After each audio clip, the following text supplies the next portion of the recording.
Au nord, je vois que vous avez des candidats. Vous avez dit tout à l'heure que vous avez quelques candidats au nord. Vous avez quelques candidats au nord. Et moi, ça m'interroge beaucoup parce que je sais que il y a certains partis de l'opposition en Côte d'Ivoire qui estiment qu'ils ne peuvent pas aller au nord, le nord est fermé, ils n'arrivent pas à avoir des candidats là-bas et autres.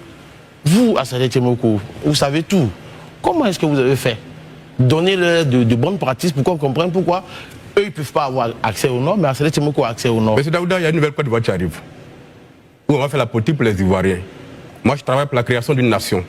Les acteurs politiques de tout bord en Côte d'Ivoire. Il n'y a pas un qui est blanc, il n'y a pas un qui est noir. Il n'y a pas d'un côté les méchants et de l'autre côté les bons. Il n'y en a pas. Tous ont contribué à abîmer ce qu'on appelle le sentiment d'appartenance à une cause commune qui est la nation. Aujourd'hui, les Ivoiriens se reconnaissent non pas dans leur pays, mais en des individus, en des partis politiques. Quand vous voyez les réseaux sociaux, leurs couleurs, vous comprenez tout cela. ADCI est un mouvement que nous avons créé pour mettre de côté les ethnies, pour ouvrir les frontières étanches qui ont été créées entre les Ivoiriens et faire en sorte que tous les Ivoiriens soient rassurés à faire la politique. Le Nord n'est pas un no man's land. Le Nord est une partie de la Côte d'Ivoire. Moi, j'ai été au Nord, j'ai été à Sirasso, j'ai été à Ferkessédougou, j'ai été à Korogo. J'ai rencontré les populations. ADCI s'implante au nord du pays.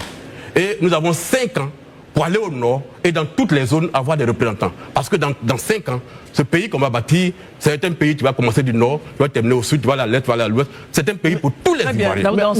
En vérité, ce que je veux savoir, pardon, en fait, il a expliqué juste ce que je veux savoir concrètement. Vous êtes parti au nord.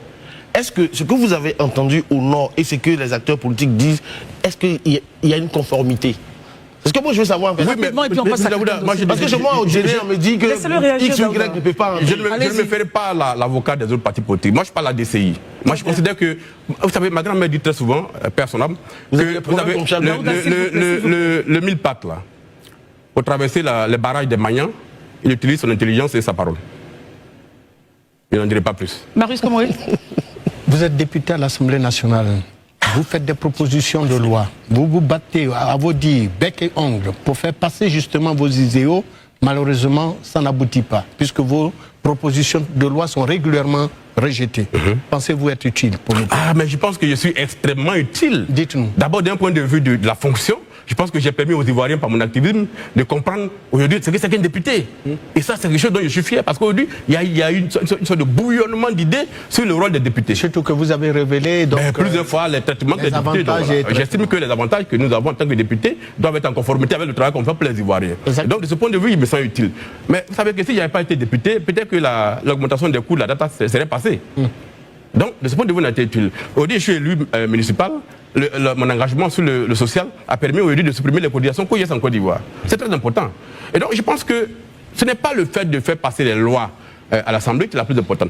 La chose la plus importante, c'est de proposer, c'est de faire le travail. Les textes que j'ai proposés, je ne vais pas passer.